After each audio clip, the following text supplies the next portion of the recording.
Welcome to the Bottle Poppin' Podcast, where Meg and Heather share their love for oils, friendship, and entrepreneurship. Let's get it poppin'. Hey everyone, this is Meg. Hi there, this is Heather. And you are listening to the Bottle Poppin' Podcast. So Heather, what are we popping today? We are going to pop open a bottle of celery seed oil. This one just came out a couple of years ago. 2019, I guess it would have come out.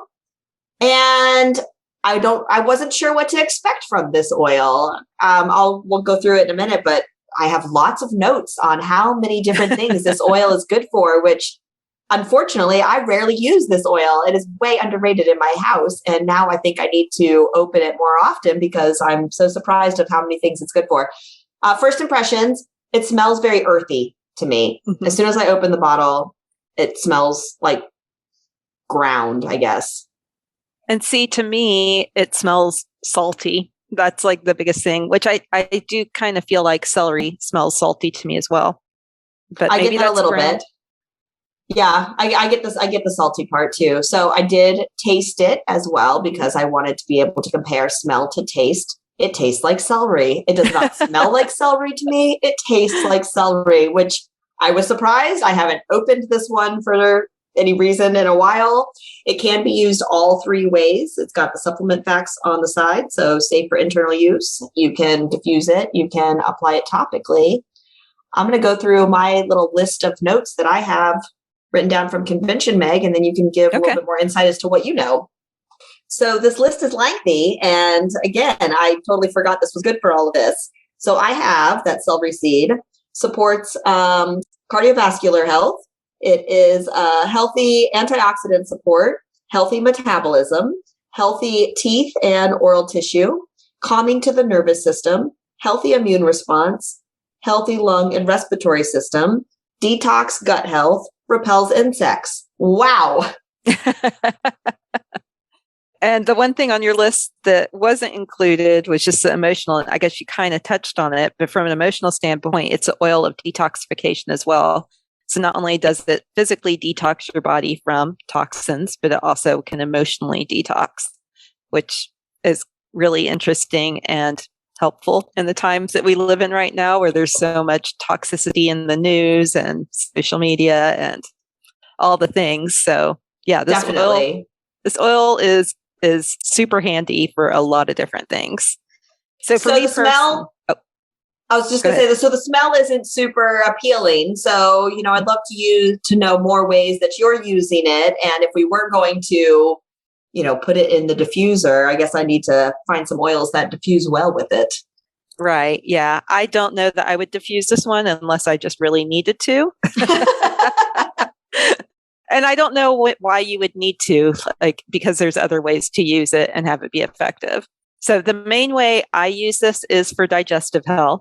I personally really love to add a drop of this to bone broth. So bone broth already is so healing to your digestive tract, but this oil specifically from a digestive standpoint, it helps support the stomach. So the upper GI system. So if you're somebody who struggles with acid reflux, or maybe even have had ulcers in the past or do currently, this oil is going to be really helpful for that. And so combining it with bone broth, it's just a really amazing combination, and it tastes good. Most bone broths, like most recipes, or even if you buy it store-bought, although I really recommend making your own bone broth, most bone broths call for celery as part of the base, and because it's so healing and detoxifying and everything. But adding a drop of this flavors really, really good in the bone broth, and then on top of it, you get all the added properties. One other thing along those lines, talking about digestive health, I do on my other website, so on balancedredeemed.com, I do now have a free gut health quiz that you can take. So if you are curious about what's going on with your gut and what's going on with your digestive tract, and want to find out a little more about specific oils that can support you in different parts of your digestive tract, definitely go check that out. It's totally free. And I'll link it in the show notes as well for us today. Well, and what you were just talking about, I think, is why my husband was originally using it when I brought it home, was the acid reflux. And I don't know if it's something he remembers to reach for anymore. But I think that's what he was originally using it for. And when we were at convention, we had a friend that when she found out about the oral health, she was putting a drop on her toothbrush with the toothpaste and brushing her teeth with it too, which at first I was like, oh, the taste is not that great. And now that I've just had it, maybe it was different back then to me, but now that I've just had it, it tastes like celery. Do I want to brush my teeth with celery? I don't know. I like the bone broth direction, I think. Yeah, and maybe you could even just put it in like a little shot glass of water and swish it around to still get the dental health, or swish around your bone broth before you swallow it. I don't know. That seems kind of weird, but an option. So always when you're making bone broth, are you just putting one drop in a giant pot of it, or how much are you putting in? No, so when I do it, I cook my bone broth first, and then what I do is I like drink just a cup of the bone broth, and I add a drop of this to the cup. So it's okay. So it's a drop per cup. Okay, that's how I do it. Yeah, and I do a big, like cozy mug, but it's not your standard little mug when I drink bone broth. Okay. Yeah, that's helpful. Well, and going back to the diffusing, I found that the reference books that I'm using, they have a couple oils listed that they say it blends well with: frankincense, geranium, lemongrass, lime.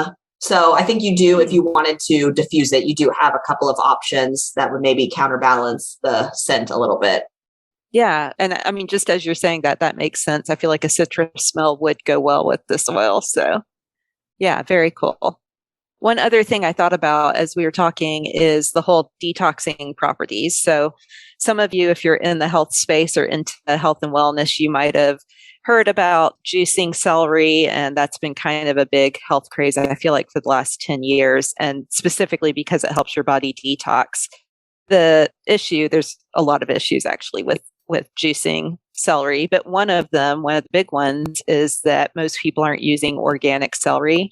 And so when they are juicing their celery, they are also juicing all the chemicals that are put on celery crop. And so then they're drinking chemicals, which completely defeats the purpose.